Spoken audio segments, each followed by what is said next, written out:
नमस्कार, आप देख रहे हैं पंजाब केसरी। मैं आपके साथ हूं ज्योति शर्मा। केंद्रीय मंत्री अनुराग ठाकुर ने 30 जनवरी को कांग्रेस पर तीखा कटाक्ष किया।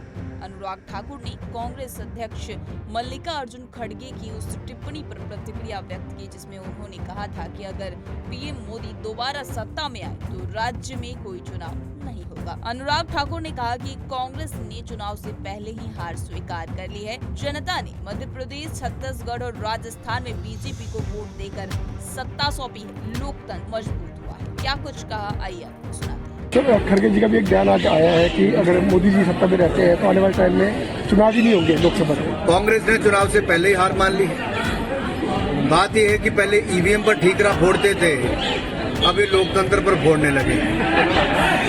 अब ये जनता के वोट को भी एक गाली के रूप में देखते हैं, कभी धमकाते हैं, कभी ये कहते हैं कि लोकतंत्र खत्म हो जाएगा। अरे दुनिया में सबसे लोकप्रिय नेता के रूप में पिछले 4 वर्षों में लगातार प्रधानमंत्री नरेंद्र मोदी जी का नाम आया। तो ये कैसे आया? काम की वजह से आया। और जनता ने मध्य प्रदेश, छत्तीसगढ़, राजस्थान तीनों राज्य भारतीय जनता पार्टी को जिताए। तो खड़गे जी, लोकतंत्र खत्म नहीं हुआ, मजबूत हुआ। अब आपको बता दें कि आखिर मल्लिकार्जुन खड़गे ने क्या कहा था, क्योंकि कटाक्ष जब हो रही है तो यह भी जानना जरूरी है। बता दें कि बीते दिन ओडिशा में एक रैली को संबोधित करते हुए कांग्रेस अध्यक्ष मल्लिकार्जुन खड़गे ने आखिरी चुनाव की बात कही थी। उन्होंने कहा कि 2024 का लोकसभा चुनाव भारत में लोकतंत्र को बचाने के लिए, लोगों के लिए आखिरी अवसर। अगर नरेंद्र मोदी एक और चुनाव जीतते हैं तो देश में तानाशाही होगी। बीजेपी भारत में उसी तानाशाह की तरह शासन करेगी जिस तरह से रूस में पुतिन कर रहे हैं। खड़गे ने दावा किया कि 2024 का आम चुनाव देश के लोगों के लिए वोट देने का आखिरी मौका होगा। इसी को फिर तंज देते हुए क्या कुछ कह रहे हैं, आइए आपको सुनाते हैं। क्योंकि यहाँ भी सरकार, ये मुझे इस शब्द ही ठीक नहीं लगता है।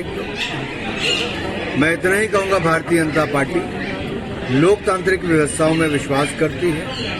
जनता के आशीर्वाद से हम आते हैं। और बिहार में भी अगर आप पिछला चुनाव याद करें, एनडीए को ही वोट मिला था, हमारी ही सीटें ज्यादा थी। हमने फिर भी नीतीश कुमार जी को मुख्यमंत्री बनाया, क्योंकि हम चाहते थे कि बिहार का विकास हो। और हम गठबंधन धर्म निभाना जानते हैं, आगे भी निभाएं। तो हिमाचल सरकार किस तरह देखते हैं सर कि विकास हो पा रही है? अगर हर मोर्चे पे कोई विफल हुआ तो हिमाचल की सरकार है, जिसकी गारंटी थी 1 साल में फेल हो गई, जिसमें हर वर्ग अपने आप को ठगा हुआ महसूस करे।